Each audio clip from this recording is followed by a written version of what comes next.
Il sindaco di Aragona, Giuseppe Pendolino, con sentenza resa dalla prima sezione penale della Corte d'Appello di Palermo, è stato assolto con la formula perché il fatto non sussiste dal reato di tentativo di abuso d'ufficio. In primo grado il Tribunale di Agrigento lo aveva condannato a 5 mesi e 10 giorni di reclusione, nonché alle pene accessorie dell'interdizione dai pubblici uffici e al risarcimento del danno in favore di Salvatore Chiarelli.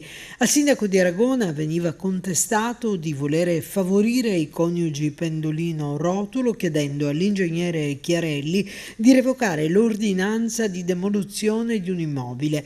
La Corte d'Appello di Palermo, accogliendo l'appello proposto dall'avvocato Lillo Fiorello e l'avvocatessa Donatella Miceli, ha escluso la sussistenza del fatto di reato oggetto della contestazione. Dopo il lunghissimo iter processuale iniziato nell'aprile 2019 innanzi al Tribunale di Agrigento, si conclude dunque positivamente per il sindaco Pendolino una vicenda processuale che lo vede adesso assolto con la formula perché il fatto non sussiste.